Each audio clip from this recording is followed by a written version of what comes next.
One of the things I've come to realize about atheists is that atheists, in a way, are mentally handicapped.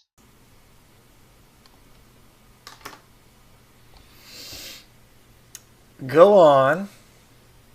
Now, you might think that's a really bizarre thing to say. You think? I believe I remember quite a few Christians being pissed off when people started making claims and using science to show that Christians were showing signs of hallucinations and all that kind of different good stuff. So yeah, I'd say it's a little out there. Now, personally, I don't agree that Christians have a mental defect or anything like that. Not at all. But think about it for a second.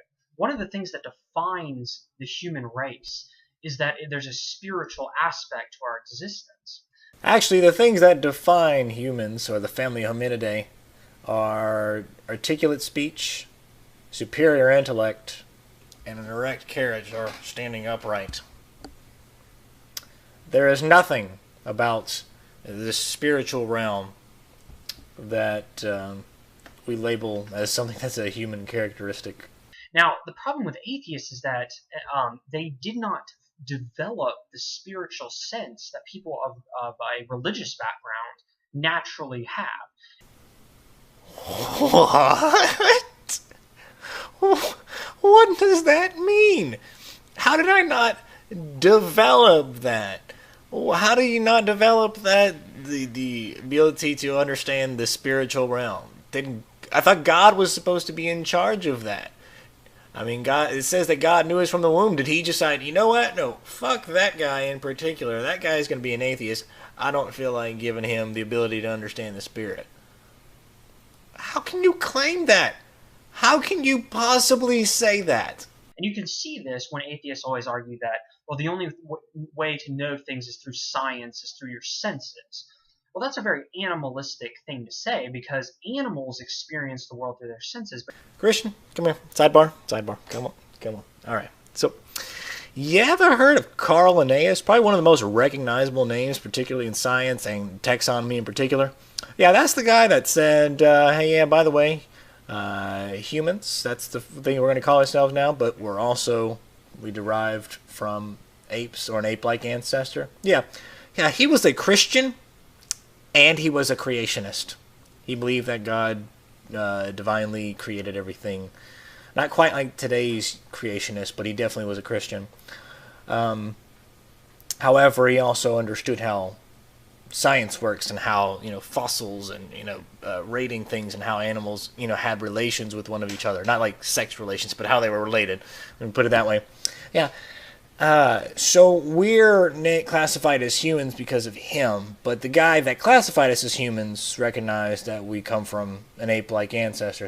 So we are animals. humans have this different dimension where they can feel things spiritually. And so it's very much explaining a spiritual relationship or a belief in God to an atheist is very much like talking to a toddler about, complex calculus. I'm 28 years old, and if you try to explain calculus to me, well, you're going to get the same result as you do with a toddler. You didn't have to go back to the toddler route, but let's go on. I mean, you can talk all day long to the toddler about complex calculus, but there's absolutely no way that the kid's going to understand what you're talking about. And the reason isn't because the kid's dumb. It's not because the kid is, simply just doesn't want to believe it, but the kid is incapable of understanding what you're talking about. Just developmentally, they have not reached the capacity to grasp the concepts that you're talking about. And atheism is exactly the same way. They think if you can't touch something, if you can't hear something, then you can't know something. And that's a developmental problem. That's a straw man there, good buddy. Just because something is not empirical doesn't mean that we, think it's absolutely false or that we can't know it. We are very well aware that there are certain things that we can't sense properly, and that, for example, we can't use all of our senses don't recognize all the colors. We understand that our senses can be deceiving us. We also use reason and logic to verify things. But it's not just knowing things. Again, that's another straw man. This is to be justified in our beliefs. The things that we believe in generally have predictive capabilities and are reasonable and logical and have empirical evidence that support them. It's not just one thing, it's about 5 others. I was listening to a debate between Blair Scott and Kyle Butt, and Blair Scott's a pretty prominent atheist, but he admitted that atheism is more common amongst people that have a certain defect in the brain. They had actually confirmed this with study. You know, I'm not sure if Christian here is being disingenuous or just ignorant of what was actually said, or maybe he forgot it and he's just drawing conclusions based off that misrepresentation of what he thought he heard, a while back. So I went out and found the video, and here is what he actually said. The percentage of people with Asperger's within the general population is around 4%. Within the atheist community, the percentage of people with Asperger's is in the double digits. Individuals who have Asperger's are less likely to believe in a God because the part of the brain that is used to have religious thought, to think teleologically, and connect with the hidden agent does not properly work. I want you to remember what he just said, and remember this is talking just about people with Asperger's. But Christian here runs with it.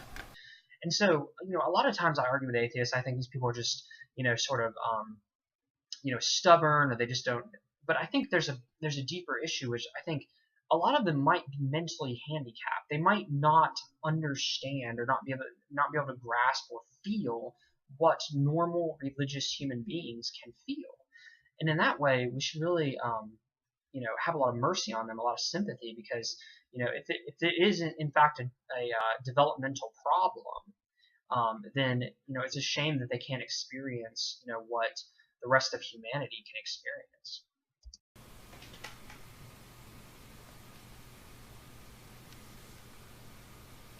Did you hear what he just said?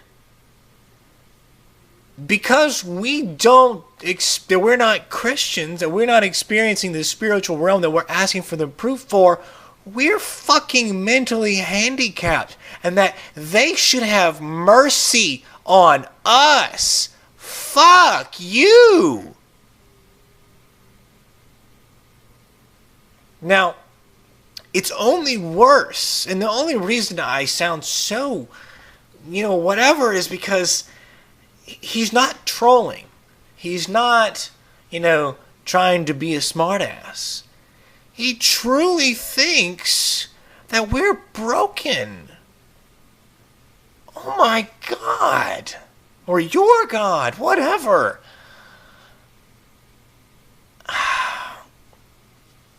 Seriously though, part of his deal is he wants to try and connect people with autism or Asperger's with atheists. And basically saying that, maybe all atheists or most atheists have some sort of defect. Well, they've already gone a route similar to that, and they've basically gathered a lot of atheists and people with Asperger's. And they described a situation and said, hey, look, this such and such happened. Why do you think this happened? Now, atheists, of course, did not have a teleological response.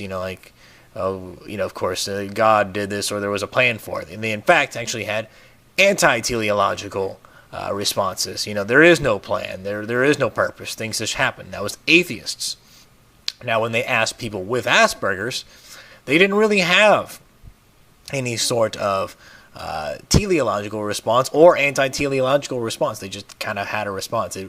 They were not able to think teleologically, as what's his face said, Scott Blair. This is just according to what studies show. Atheists were able to, according to the study, and show that they were able to think teleologically, and then said, no, that doesn't make sense. So they rejected that teleological and made an anti-teleological response. So there is a difference. And again, seriously? You really thought we were all broken? God damn, dude. He also seems to forget about the idea that there are Christians that have Asperger's as well, or any other high-functioning autism. But seriously though, Christian, just because you're in Illinois doesn't mean that you're in Chicago. So that's it for the first part. This is a reply to his atheists are like Toddlers, which I'm going to post all of the incredible links below. Thank you guys so much for watching. Probably in the next day or two, I'll be releasing the next part, talking about what about atheists that were former believers, such as myself. This is the Atheist Chef. I got my name wrong. That's awesome. This is the Atheist Chef, signing off. Peace. Defines the human race is that there's a spiritual aspect to our existence. Actually, the things that define humans, or the family Hominidae, are articulate speech, superior intellect, and I think that's a really bizarre thing to say. You think?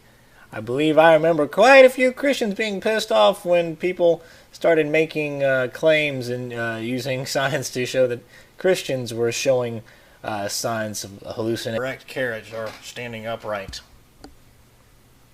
There is nothing about this spiritual realm that we label as something that's a human characteristic. Now, the problem with atheists is, one of the things I've come to realize about atheists is that atheists, in a way, are mentally handicapped.